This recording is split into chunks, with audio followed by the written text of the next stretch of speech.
আসসালামু আলাইকুম ভিউয়ার্স, বাংলাদেশের সর্বশেষ আপডেট সংবাদে আপনাদের স্বাগত। জানিয়ে দিব আমাদের হাতে থাকা সর্বশেষ গুরুত্বপূর্ণ আপডেট বাংলা সংবাদ। জামায়াত ক্ষমতায় গেলে বেকারদের 10 লক্ষ করে টাকার ঋণ দেবে। জানিয়ে দিব ডক্টর ইউনূস জো বাইডেন বৈঠক হবে নিউ ইয়র্কে। আরো জানিয়ে দিব গণ অভ্যুত্থানের গঠিত সরকার অবশ্যই জনগণের সরকার বলছে তারেক রহমান।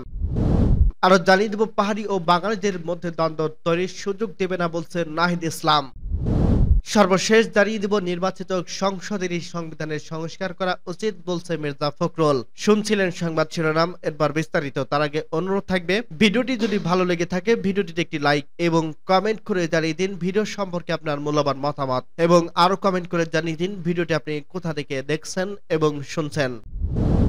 জামায়াত ক্ষমতায় গেলে বেকারদের 10 লক্ষ টাকা করে ঋণ দেবে। বাংলাদেশ জামায়াত ইসলামী নায়েবে আমির ও সাবেক সংসদ সদস্য ডক্টর সৈয়দ আব্দুল মোহাম্মদ তাহের বলছে, আমরা রাষ্ট্র ক্ষমতায় গেলে দেশে বেকারত্ব দূরকরণীয় লক্ষ্য ও যুব সমাজকে ব্যবসায় উদ্দীত করতে 10 লক্ষ টাকা পর্যন্ত বিনা জামানতে ঋণ দেওয়ার ব্যবস্থা করব। শনিবার 21 সেপ্টেম্বর বিকেলে বাংলাদেশ জামায়াত ইসলামী ঢাকা মহানগরী দক্ষিণের উদ্যোগে রাজধানীর রমনা ইঞ্জিনিয়ার্স ইনস্টিটিউশন মিলায়তনে ব্যবসায়ী সমাবেশের প্রধান অতিথির বক্তব্যে তিনি একথা বলেন। দেশের অর্থনীতিকে মজবুত করতে জামায়াত ইসলামী এদেশের সুদমুক্ত ইসলামী ব্যাংকিং ব্যবস্থা প্রতিষ্ঠা করে। দেশ সেরা ইসলামী ব্যাংক অল্প দিনের এশিয়ার সেরা ব্যাংক হিসেবে মর্যাদা লাভ করে, কিন্তু আওয়ামী লীগ সেই ইসলামী ব্যাংককে ধ্বংস করে দিয়েছে। পরবর্তীতে এক এক করে দেশের সব ব্যাংকের টাকা আওয়ামী লীগ লুট করে বিদেশে পাচার করছে। ভেঙে পড়া অর্থনীতিকে সচল করতে জামায়াত ইসলামীর প্রস্তুত হয়েছে বলে তিনি মন্তব্য করেন। ডক্টর তাহের আরো বলেন, বাংলাদেশের মানুষের জন্য ছাত্র জনতার বিপ্লবের মধ্য দিয়ে একটি চমৎকার সুযোগ সৃষ্টি হয়েছে।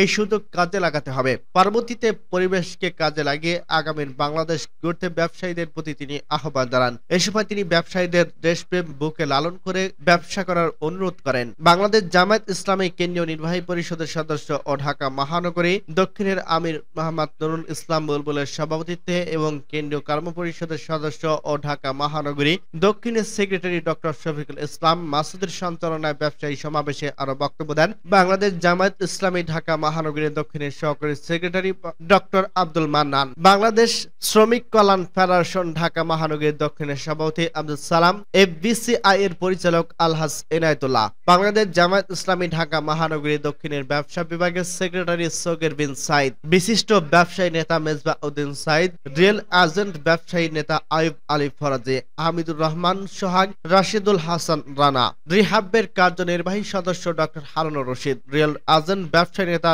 লায়ন সবুজ সর্দার প্রমুখ। ডক্টর ইউনূস ও জো বাইডেনের বৈঠক হবে নিউ ইয়র্কে। এবার জাতিসংঘের সাধারণ পরিষদের অধিবেশনের ফাঁকে মার্কিন প্রেসিডেন্ট জো বাইডেন বাংলাদেশের অন্তর্বর্তী সরকারের প্রধান উপদেষ্টা ডক্টর মোহাম্মদ ইউনূসের সঙ্গে দ্বিপক্ষীয় বৈঠক করতে যাচ্ছে। গত 3 দশকে বাংলাদেশের কোন রাষ্ট্র বা সরকার প্রধানের সঙ্গে এমন বৈঠক কখনো হয়নি। সব ঠিক থাকলে নিউ ইয়র্কে স্থানীয় সময় 24 সেপ্টেম্বর দুপুরে জাতিসংঘের সদর দপ্তরে বাংলাদেশ ও যুক্তরাষ্ট্রের শীর্ষ নেতারা বৈঠকে বসবেন। অন্তর্বর্তী সরকারের নীতি নির্ধারণী পর্যায়ের একটি সূত্র আজ শনিবার সন্ধ্যায় এই তথ্য নিশ্চিত করছে। ঢাকা ও নিউ ইয়র্কের উচ্চ পর্যায়ের সূত্রগুলো জানিয়েছে, গত বৃহস্পতিবার বিকেলে ওয়াশিংটনের পক্ষ থেকে জাতিসংঘ সাধারণ পরিষদের অধিবেশনে ফাঁকে ইউনূস বাইডেন বৈঠকের বিষয়টি চূড়ান্ত করা হয়। এর পরিপ্রেক্ষিতে 24 সেপ্টেম্বর পরবর্তীতে ডক্টর ইউনূস 23 সেপ্টেম্বর নিউ ইয়র্কের উদ্দেশ্যে রওনা হচ্ছেন।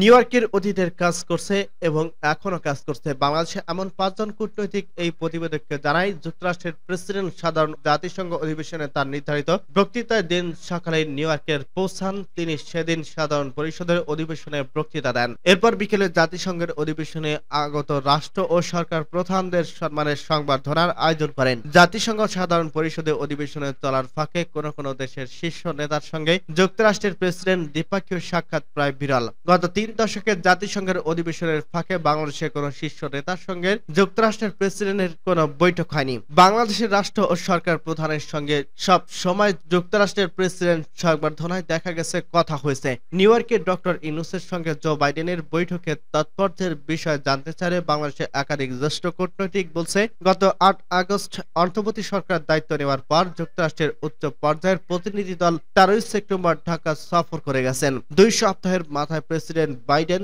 বৈঠক করছে অন্তর্বর্তী সরকারের প্রধান উপদেষ্টার সঙ্গে।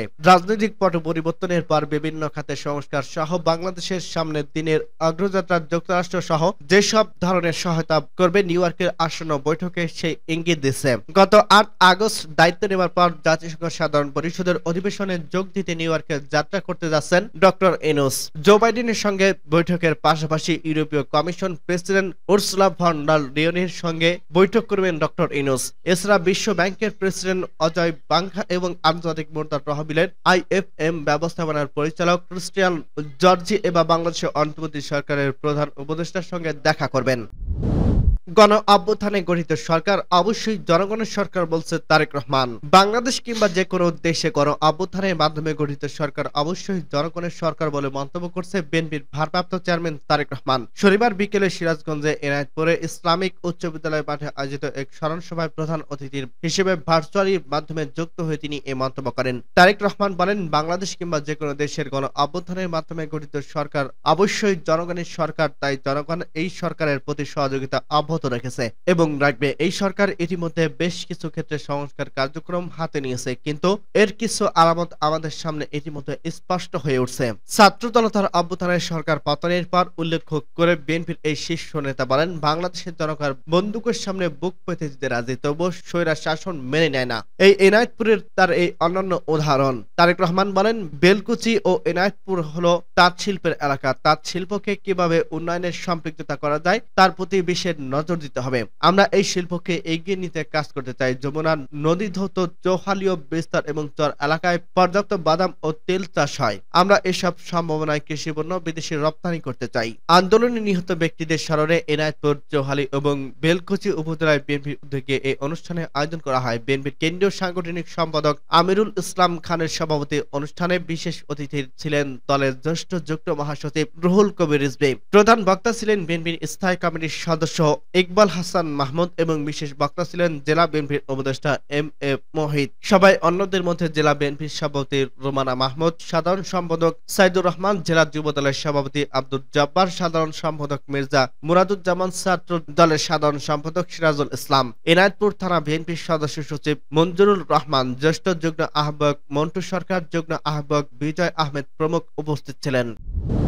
পাহাড়ি ও বাঙালিদের মধ্যে দ্বন্দ্ব তৈরির সুযোগ দেবে না, বলছেন নাহিদ ইসলাম। পাহাড়ি ও বাঙালিদের মধ্যে দ্বন্দ্ব তৈরি করে অনেক সুবিধা নিতে চায়, তবে আমরা তাদের এই সুযোগ দেব না বলে মন্তব্য করছে অন্তর্বর্তী সরকারের ডাক ও টেলিযোগাযোগ ও তথ্য উপদেষ্টা এবং বৈষম্য বিরোধী ছাত্র আন্দোলনের সমন্বয়ক নাহিদ ইসলাম। শনিবার 21 সেপ্টেম্বর সন্ধ্যার দিকে খাগড়াছড়ির দিঘিনালায় লার্মা স্কোয়ারে স্থানীয়দের সঙ্গে আলাপকালে তিনি এ মন্তব্য করেন। তথ্য উপদেষ্টা বলেন, পাহাড়ের সাম্প্রতিক সংঘাত ক্ষতিগ্রস্তদের সহায়তা দেওয়া হবে, পাশাপাশি এই ঘটনায় যারা জড়িত তাদের বিচারের মুখোমুখি করা হবে, কেউ আইনি নিজের হাতে তুলে নেবে না। তিনি আরো বলেন, এখানকার পরিস্থিতি জানতে আমি এখানে আসছি।